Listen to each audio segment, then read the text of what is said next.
오늘 주시는 하나님 말씀 요한복음 5장 1절에서 9절까지 말씀입니다. 저 여러분이 한 절씩 교독하겠습니다. 그 후에 유대인의 명절이 되어 예수께서 예루살렘에 올라가시니라.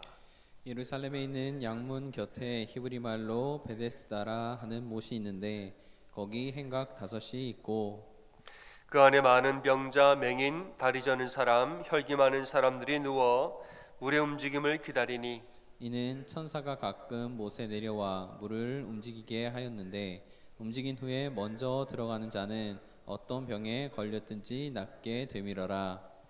거기 38해 된 병자가 있더라. 예수께서 그 누운 것을 보시고 병이 벌써 오래된 줄 아시고 이르시되 내가 낫고자 하느냐. 병자가 대답하되 주여, 물이 움직일 때에 나를 못에 넣어주는 사람이 없어 내가 가는 동안에 다른 사람이 먼저 내려가나이다. 예수께서 이르시되 일어나 내 자리를 들고 걸어가라 하시니 그 사람이 곧 나아서 자리를 들고 걸어가니라. 이날은 안식일이니. 아멘. 할렐루야. 아멘. 오늘 참 귀한 찬양 감사합니다. 주님이 나의 구원자시고 나의 구원의 뿌리고 산성이고, 이 고백이 우리 삶에서, 내 삶의 이야기에서 나오는 이 고백이라는 사실 다시 우리가 나누고 또 알게 하셔서 귀한 찬양 감사합니다. 우리 서로 서로 인사하시겠습니다. 참 잘 오셨습니다 하고 인사하시겠습니다. 잘 오셨습니다. 네, 여러분 참 잘 오셨습니다. 오늘 요한복음 5장 말씀 함께 여러분과 나누고자 합니다. 예수님이 이제 예루살렘을 방문하셨을 때 양문 곁에 있는 베데스다 연못으로 가셨다. 거기서 있었던 일을 말씀하시는데, 오늘 이 말씀을 통해서 참된 믿음이란 무엇인가, 이런 말씀을 좀 여러분과 나누고자 합니다. 이 베데스다 연못의 주변에는 5개의 행각이 있었고 그 행각 안에는 병자들이 가득했다 말하죠. 병자들이 참 많은 사람들이 이 연못으로 모였습니다. 왜 모였느냐? 오늘 말씀해 보니까 가끔 천사가 연못에 내려올 때 물이 동하는데, 물이 움직이는데 그때 가장 먼저 들어가는 사람은 무슨 병에 걸렸든지 다 낫는다더라. 이 말 때문에 사람들이 몰렸다는 것이죠. 그러니까 이런 이야기가 언제부터 있었는지는 모르겠지만은 하여간에 전해서 내려오는 이야기가 있는데, 그 얘기 때문에 사람들이 믿고서는 왔다는 거예요.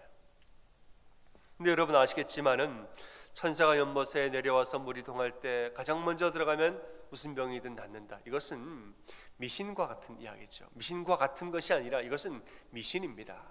하나님 그렇게 역사하실 분이 아닙니다. 이 베데스다 연못이 어떤 것이냐, 이 얘기를 좀 잠시 해보도록 하지요. 베데스다 연못은 빗물이나 혹은 일반적인 물들을 저장하는, 물을 저장하는 저장고였다는 것이죠. 당시에 사람들은 생각하기를 아픈 사람은 깨끗한 물을 먹고 깨끗한 물로 씻으면 이 병이 낫는다, 이렇게 생각했기 때문에 물이 모여있는 베데스다 연못으로 병자들이 몰려든 거예요.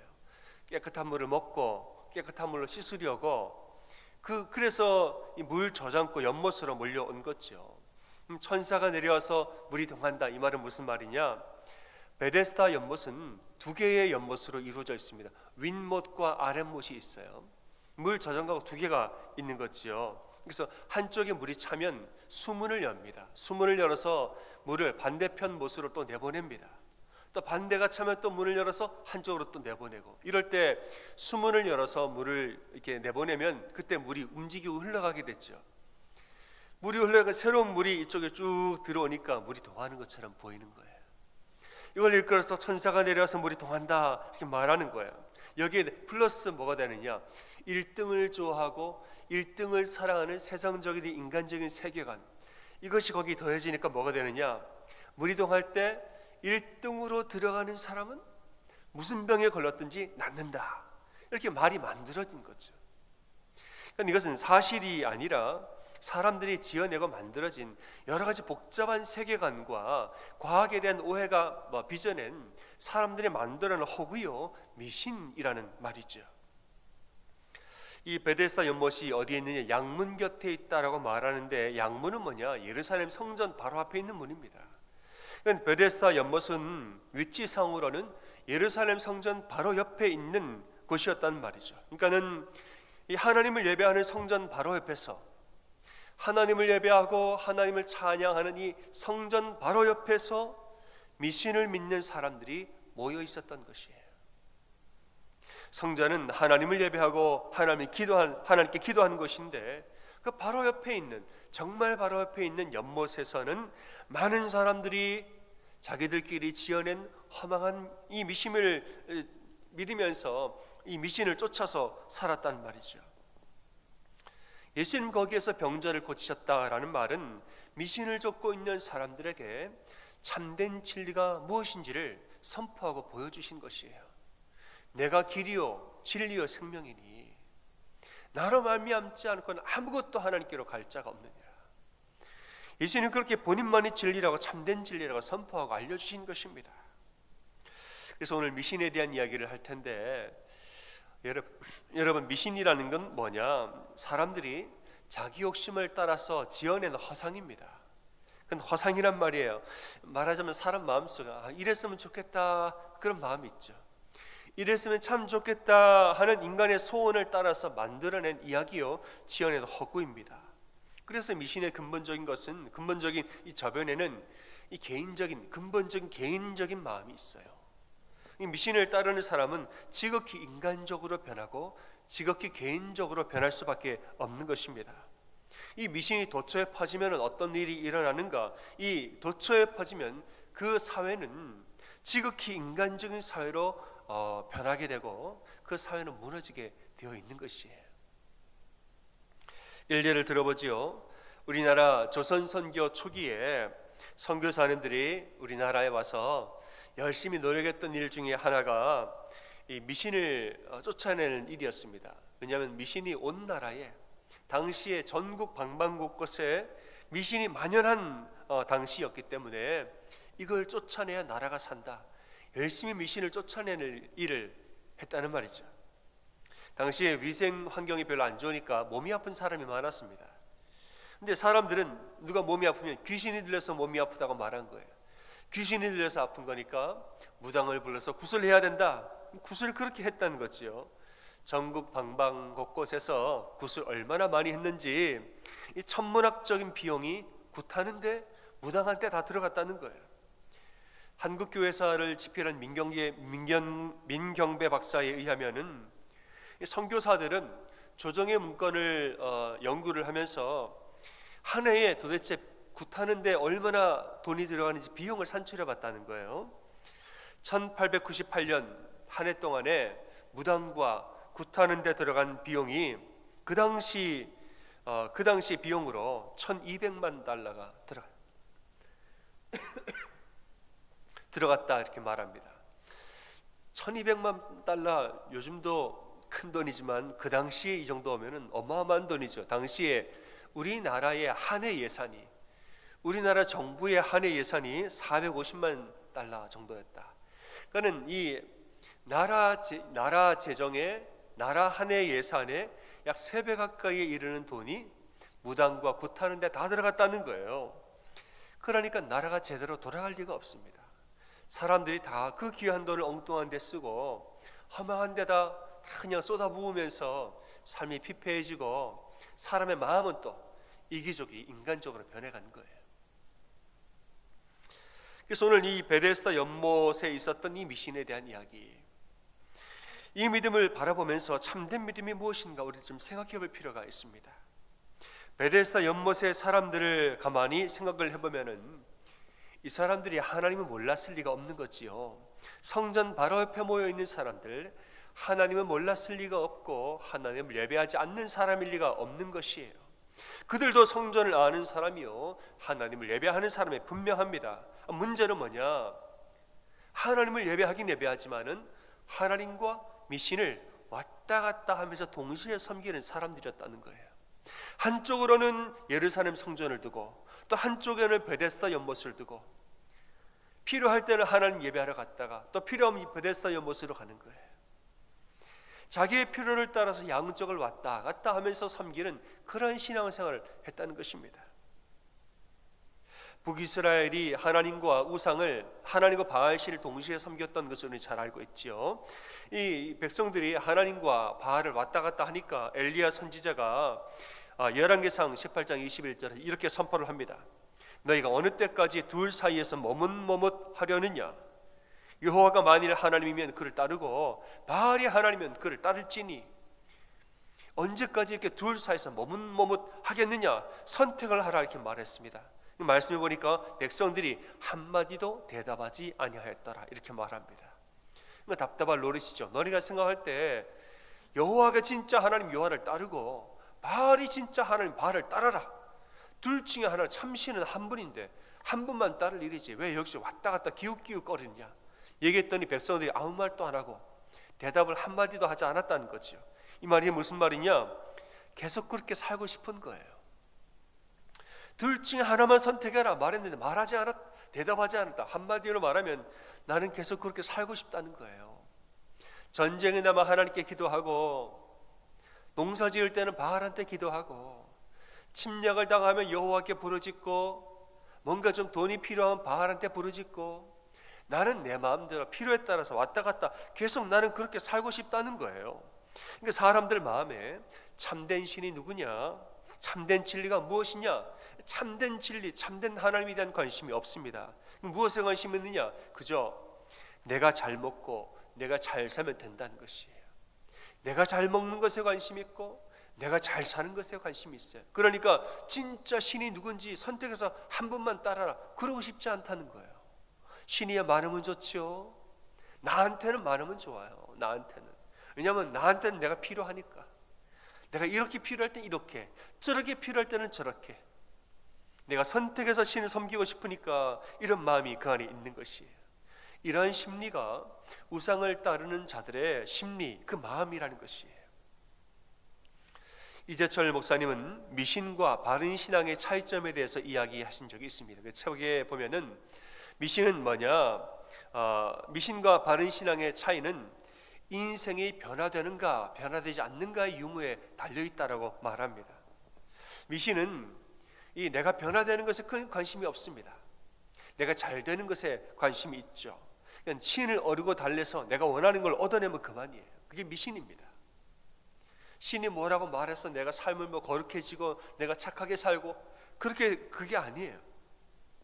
신을 뭐 여러분 다 아시겠지만 한국에 가면 무슨 애기동자, 무슨 보살 등등의 여러 가지 우상과 신들이 있습니다. 신이 아니죠.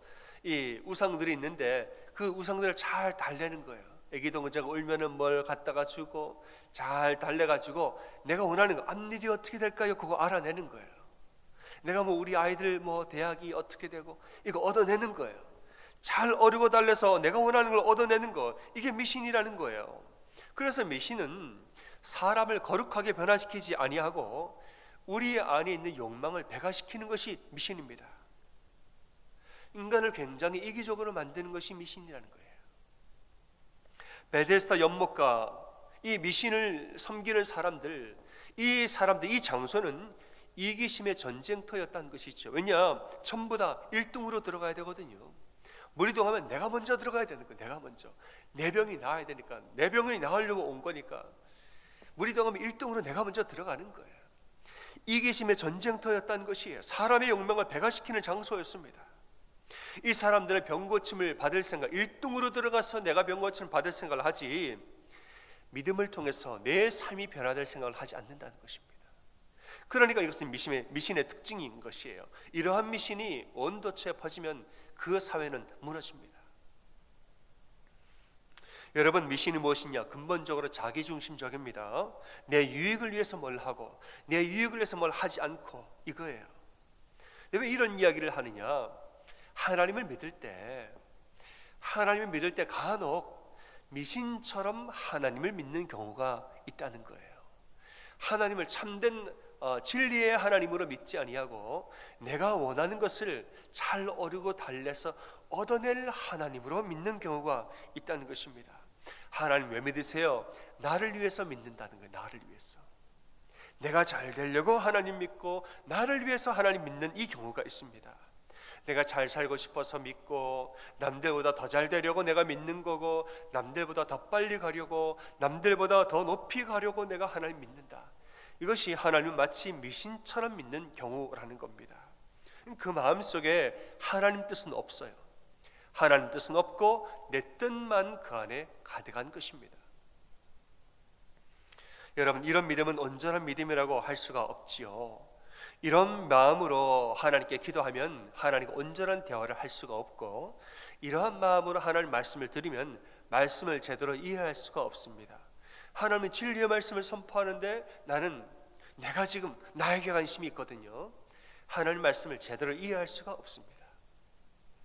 오늘 본문에 나오는 병자를 보면은 예수님 뭐를 말씀하시는데 예수님 말씀을 제대로 이해를 하지 못합니다. 예수님 물어보시죠. 내가 낫고자 하느냐 이렇게 물어봤어요.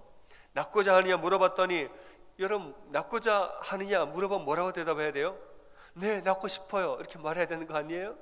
이 정상적인 질문을 이해하는 사람의 대화 아닙니까? 근데 병자가 그렇게 말 안 합니다. 내가 낫고자 하느냐 그랬더니 아유 다른 사람이 자꾸 먼저 들어가요 이걸 자꾸 얘기해요. 내가 낫고자 하느냐 그랬더니 내가 먼저 가야 되는데 다른 사람 먼저 들어와서 아무도 나를 도와주지 않습니다 이렇게 불평을 했다는 거예요. 여러분 낫고 싶으냐 그러면은 예수님 고쳐주겠다는 말 아닙니까? 그럼 얼른 대답은 낫고 싶어요 저 좀 고쳐주세요. 이게 질문을 이해한 사람의 말이에요. 하지만은 이 사람 마음속에 뭐가 가득하느냐? 먼저 가야 낫는데 1등을 해야 낫는데 저 사람보다 내가 더 빨리 가야 내가 낫는데 이 생각으로 그 머리에 가득하니까 예수님 물어볼 때 나 좀 먼저 가게 해주세요 하고 불평부터 한탄부터 탄식이 나오게 되는 것입니다. 여러분 마음속으로 개인적인 욕심이 가득해 있으면은 하나님과 온전한 대화를 하기가 어렵다는 거예요. 우리 마음속에 내가 먼저 1등으로 내가 이 마음으로 우리의 이 마음에 가득 차 있으면은 기도할 때도 하나님과 제대로 된 기도를 못해요. 하나님 말씀을 들을 때에도 온전히 말씀을 이해할 수가 없습니다. 내가 변해야 할 생각은 하지 않고 계속 이거저거 달라 요구만 하게 되는 것입니다. 여러분 올바른 신앙이라는 것은 무엇입니까? 올바른 신앙은 하나님의 뜻을 알고 하나님의 뜻에 따라 내가 변화되는 것, 그게 올바른 신앙이에요. 자꾸 이거 주세요 저거 주세요 달라 계속 달라고만 이야기하는 것이 아니라 하나님은 제가 어떻게 살기를 원하십니까? 하나님 뜻을 여쭤보는 거예요. 하나님은 지금 마음이 어떠십니까? 하나님 생각은 어떠십니까? 하나님 나에 대한 마음이 지금 어떠십니까? 하나님의 뜻을 여쭤보는 거예요. 그리고 하나님 뜻에 따라서 내가 변화되는 것이에요. 내 뜻에 따라 하나님을 바꾸는 게 아니라 하나님의 뜻에 따라서 내가 변화되어지는 것이, 그게 올바른 신앙이라는 것이에요. 그러니까 내 뜻을 내려놓고 하나님의 뜻을 따라가는 것이 참된 믿음이죠. 그래서 여러분 올바른 신앙에는 언제나 변화라는 것이 따라오는 줄을 여러분 믿고 사시기 바랍니다. 정말 내 안에 올바른 신앙이 있다면 우리는 변화해야 됩니다. 참된 신앙이 우리 안에 있으면 우리는 변화가 우리 삶에서 일어나게 된다는 것이에요. 고린도후서 5장 17절에 말씀합니다. 누구든지 그리스도 안에 있으면 새로운 피조물이라. 이전 것은 지나갔으니 보라 무엇이 되었어요? 새 것이 되었도다 이랬어요. 그리스도 안에 있으면 새로운 피조물이라, 말하자면 변화된 존재가 된다는 거예요. 이전 것은 지나갔으니 새 것이 되었도다. 변화가 우리 안에서 일어난다는 것이에요.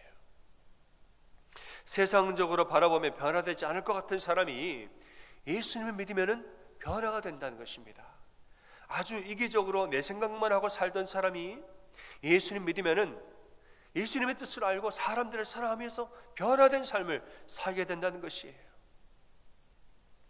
우리 인생을 살다 보면 사람들마다 저마다 다 인생의 관점이 생깁니다. 인생은 이렇게 살아야 한다, 이런 경우에는 저렇게 하는 것이다, 자기만의 관점이 생기는데 이것을 우리는 세계관이라고 말합니다. 자기만의 세계관, 세상을 사는 방법과 세상을 바라보는 관점, 이런 세계관이 모든 사람에게 다 생기게 마련입니다. 근데 대개는 하나님 모르는 사람들의 세계관은 대개는 굉장히 인간적인 세계관입니다. 이렇게 할 때는 내가 이기려면 이렇게 해야 되고, 내가 손해보지 않으려면 이렇게 해야 하고, 대개는 굉장히 인간적인 세계관을, 이런 세계관을 훈련하면서 산다는 것이에요. 하지만은 예수님을 만나면 이러한 세계관 자체가 바뀌어버리고 변화된다는 것입니다. 내 위주로 살았던 세계관이 변화되어서 하나님을 바라보고 세상을 바라보게 됩니다. 내 욕심 따라 살았던 세계관이 바뀌어져서 하나님을 위해서 손해를 보는 사람으로 바뀌어진다는 것이에요. 한 번뿐인 이 세상, 내가 지금 잘 먹고 지금 잘 살아야지 이런 현실적인 세계관을 갖고 있던 사람이 하나님을 만나서 변화되어지면은 천국 소망을 가지고 산다는 것이, 그래, 이 땅은 나그네요, 하늘나라에서 내가 영원한 삶을 살 텐데 이 땅의 것을 내가 집착하면 되겠는가? 하늘 것을 바라보고 하늘을 위해서 살자. 이 세계관이 바뀌어버리는 거예요. 사람들은 어떤 사람들은 나는 누구의 도움도 필요하지 않습니다, 나는 괜찮습니다, 이렇게 말하는 사람들이 예수님 만난 다음에는 겸손해지는 것이지요. 주님, 저는 죄인입니다. 나를 용서하여 주십시오. 나는 연약하고 부족하오니 당신의 은혜로 나를 인도하시고 도와주십시오. 겸손함으로 하나님께 모든 것을 올려드리는 이런 사람은 변화가 되어진다는 것입니다. 이전에는 모든 것을 내 중심으로 생각했다면 예수님 믿은 후에는 모든 것을 예수님 중심으로 생각하고 산다는 것이에요. 이것이 바로 세계관의 변화라는 것입니다. 예수님 믿으면 우리가 새로운 피조물이 되었다, 다른 말로 세상을 바라보는 방식이 완전히 변화되고 우리의 세계관이 완전히 달라지게 된다는 것이에요. 예수님이 팔복에 대해서 여러분 산상수훈 아시죠? 산상수훈의 백미 중에 백미를 우리는 팔복에 대한 설교라고 말합니다. 얼마나 팔복의 설교가 아름다운지 몰라요. 이 설교를 하실 때 많은 사람이 듣고 큰 위로와 큰 변화를 경험을 하게 되는데, 이런 말씀이지요. 심령이 가난한 자가 복이 있다, 애통한 자가 복이 있고, 온유한 자 복이 있고, 의에 지르고 목마른 자 복이 있고, 긍휼히 여기고 마음이 청결한 자, 화평케 하는 자, 의를 위해서 박해를 받는 자들, 다 진짜 복이 있는 사람, 행복한 사람들은 이런 사람들이, 이렇게 말했어요. 이 말씀을 드리면서 두 부류의 사람들이 은혜를 받았는데, 먼저는 이기적으로 살던 사람들이 은혜를 받았습니다. 이기적으로 살던 사람들, 어떻게든 그냥 남을 이기고 내가 먼저 위에 올라가고 밟고 올라가야 된다, 이렇게 살아야 내가 행복하다, 이렇게 남들과 경쟁하고 이기면서 살아야 행복한 줄 아는 사람들, 이 사람들이 팔복의 말씀을 듣고 생각이 바뀌었고 멈춰 섰다는 거예요. 막 그냥 앞만 보고 달려가던 사람들이 말씀을 듣더니 멈춰 섰습니다. 그리고 자신의 달려왔던 과거를 한번 돌아보게 됐습니다. 세리들이 회개했다고 말하죠. 대단한 일이에요. 세리들은 이 부정부패 원상이고 그냥 앞으로 달려가고 위로 올라가는 데만 관심 있는 사람 아닙니까? 돈 버는 데만 급급한 사람들 아니에요? 세리장이었던 이 삭개오는 자신의 절반을 가난한 자들에게 다 떼어서 내어주겠다고 선포했습니다. 예수님 만나니까 이기적인 욕심들을 다 내려놓고 1등이 되고 올라가고 앞으로 가고 이러한 욕심들을 다 내려놓고 진정한 행복이 무엇인지를 다시 한번 고민하면서 은혜를 많이 받았다는 거예요. 이게 변화라는 것입니다. 두 번째로 누가 은혜를 받았느냐? 어렵고 힘들게 살던 백성들이 은혜를 많이 받았습니다. 아주 어렵게 사는 백성, 힘들게 살던 백성들 은혜를 많이 받았습니다. 당시의 유대 사회에는 부정과 부패가 만연한 사회였습니다. 이런 사회에서 성공하려면 같이 부정과 부패를 해야 돼요. 정직하게 살면 손해보는 세상이었다는 말이죠. 그러니까는 착하게 사는 백성들, 정직하게 소시민으로 살던 백성들, 이 사람들은 아무리 열심히 살아도 계속 가난하고 아무리 열심히 살아도 형편은 나아지지가 않았습니다. 이런 현실을 바라면서 백성들은 속으로 생각하기를 우리는 불행하다, 우리는 불행하다, 우리는 태어나기를 가난하게 태어나서 불행하다, 귀족으로 태어나야 되는데 부잣집으로 태어나야 되는데 이렇게 태어나서 우리는 불행하다, 스스로 이렇게 생각했다는 말이죠. 그런데 예수님 말씀을 들어보니까 오히려 나 같은 사람이 진짜 행복한 사람이라고 말하고 있잖아요. 아유 부자로 태어나서 부자로 사는 사람, 좋은 집안에 태어나서 좋은 집안으로 사는 사람, 우린 가난하게 태어나서 가난하게 사는 사람, 우리는 불행하다 저들은 행복하다. 그게 아니었다는 거예요. 예수님 말씀 들어보니까 진짜 행복한 사람들은 바로 우리 같은 사람들이었다는 거예요. 심령이 가난한 사람들, 우리 같은 사람들, 너희들 이미 행복한 사람들을 다시 한번 생각해 보라는 거예요. 불행하다고 불평하지 말고 너희의 삶을 돌아보라는 거예요. 그 안에 기쁨이 있고 그 안에 감사가 있고 오히려 심령이 가난한 게 복이 있는 거 아니냐. 애통하는 자, 온유한 자, 애통한 게 뭡니까? 슬픈 일을 보고 울 줄 아는 거 애통하는 거 아닙니까? 남들이 어려운 일을 보고 같이 울어주는 거 애통하는 거 아닙니까? 이런 사람들 사이에, 이런 사람들의 생활에는 이미 행복이 있는 거예요. 돌아보니까 그 말이 정말 맞거든요. 그래, 맞다, 이렇게 사는 게 행복한 거지. 온유한 자, 의롭게 살려고 노력하는 자, 긍휼히 여길 줄 아는 사람들, 마음이 청결하고 화평을 어디 가나 이루는 인생들, 싸움이 있는데 자꾸 화평을 이뤄내고 착하게 삽시다, 평화롭게 삽시다, 사랑하면서 삽시다. 우리가 돈이 없지 행복이 없겠어요? 사랑합시다. 이렇게 말하는 사람 정말 행복한 사람들이라고 예수님 말씀하고 있는 거죠. 참된 행복이라는 것은 물질이나 혹은 사회적인 지위에 있는 것이 아니라 예수님을 믿는 우리의 마음속에 있다는 것이에요. 이 말씀을 듣고 나니까 불행해 보이던 내 인생이 행복한 인생이라는 것을 깨닫게 된 것이에요. 그러니까 세계관의 변화가 일어나죠. 그러니까 다른 방식으로 세상을 살기 시작하는 거예요. 불행해 보였던 내 인생이 아름답게 보여지고 절망밖에 안 보이던 인생에 희망이 생겨나게 된 것입니다. 여러분, 참된 행복은 1등에 있지 않고 예수님 안에 있다는 사실을 믿고 사시길 바랍니다. 참된 행복은 1등에 있지 않고 예수님 안에 있어요. 1등으로 물에 들어가야만 병이 치유되는 이 세상, 얼마나 슬픈 세상입니까? 물이 움직일 때 1등으로 들어가는 사람만 병이 낫는다, 이런 사회, 이걸 다 믿고 사는 사회는 얼마나 불행한 사회입니까? 하나님은 그렇게 역사하지 않습니다. 진정한 치유라는 것은 1등이 되어서 받는 것이 아니라 예수님 안에서 받는 것이에요. 예수님 안에서. 남들보다 잘나고 남들보다 더 많이 배우고 남들보다 똑똑해야지 행복한 세상이 아니라 예수님 말씀을 듣고 예수님 말씀에 순종하면서 예수님 뜻대로 사는 것이 행복한 세상, 이 세상이 하나님 나라인 줄을 믿으시기 바랍니다. 8절과 9절에 보니까 이렇게 말씀하지요. 예수께서 이르시되 일어나 내 자리를 들고 걸어가라 하시니 그 사람이 곧 나와서 자리를 들고 걸어가니라 말했어요. 이 사람 병이 나았습니다. 어떻게 나았습니까? 무리동할 때 1등으로 들어가서 나왔습니까? 아니죠. 어떻게 나왔어요? 예수님 말씀에 순종해서 나왔습니다. 아멘. 말씀에 순종해서 나온 거예요. 사랑하는 여러분, 참된 행복은 참된 믿음에서 나옵니다. 참된 행복은 참된 믿음에서 나옵니다. 미신에서는 행복이 나오지 않아요. 미신에서는 불안과 두려움과 초조함이 나오죠. 1등을 해야 되는데, 먼저 들어가야 되는데, 그러한 미신을 쫓아가는 사람은 그렇게 사는 거예요.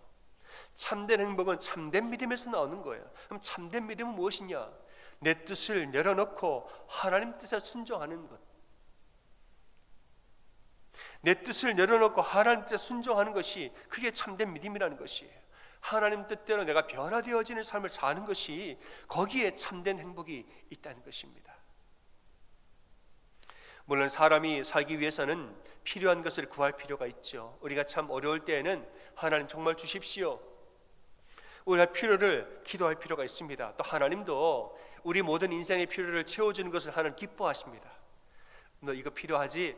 너 저거 필요하지? 내가 다 알고 채워줄게. 하나님 우리 모든 필요를 채워주는 것을 기뻐하시는 분이라는 말이에요. 근데 문제는 뭐냐? 하나님이 거기까지만 믿으면 안 된다는 거예요. 하나님은 거기까지만 믿지 말고 더 나아가라는 것이에요. 하나님을 채워주시는 하나님으로만 믿지 말고 진리이신 하나님으로 믿어야 한다는 것입니다. 아멘. 하나님을 채워주는 하나님으로만 믿으면 안 되고 진리 그 자체인 하나님으로 믿는 데까지 나아가야 그게 참 믿음이라는 것입니다. 그래서 우리가 형편이 어려울 때, 참 힘들 때에 하나님 나를 도와주십시오 하고 내가 기도를 했다면은 그 다음에 이제는 하나님 뜻대로 살게 해주십시오라는 기도는 언제나 쉬지 말고 해야 되는 것이에요. 하나님, 내가 정말 힘든데 나를 도와주시고 채워주십시오. 1년을 이렇게 기도했다면은 평생 동안은 하나님 뜻대로 나에게 살게 도와주십시오. 하나님 뜻을 구하는 기도를 평생을 해야 되는 것이에요. 행복이라는 것은 우리에게 채워질 때만 있는 것이 아니라 하나님 뜻대로 살 때의 진짜 행복이 거기에 있다라는 것입니다. 말씀에서는 이제 쉬지 말고 기도하라 이런 말씀이 있지요. 쉬지 말고 기도하라는 말씀은 쉬지 말고 계속 주십시오 하라는 말씀이 아니라 쉬지 말고 하나님 뜻대로 살도록, 하나님 뜻대로 살도록 도와주십시오. 쉬지 말고 이렇게 기도하라고 말하는 것입니다. 사랑하는 여러분, 언제나 하나님의 뜻대로 사는 그런 여러분 되시길 바랍니다. 인간적인 마음이 올라오고 이 정력이 올라올 때는 사람이 흔들릴 때도 있겠지만은 그래도 제가 하나님 뜻대로 살도록 도와주십시오. 이 기도야말로 정말 우리가 쉬지 말고 해야 할 기도인 것입니다. 풍족함이 주는 행복보다 진리 안에 거하는 행복이 몇 배로 더 큰 거예요. 채워주시는 행복보다 내가 진리 안에 거하는 행복이 더 크고 더 깊고 더 영원한 줄을 여러분 믿으시길 바랍니다. 여러분 이 말씀을 믿고 이 한 주도 정말 하나님 뜻대로 사시고 진리 안에 거하는 여러분 다 되시기를 주님의 이름으로 축원합니다. 아멘. 우선 옆에 있는 분들에게 그렇게 격려하겠습니다. 내 뜻을 내려놓고 하나님 뜻대로 삽시다. 이렇게 인사하시겠습니다. 내 뜻을 내려놓고 하나님 뜻대로 삽시다. 아멘.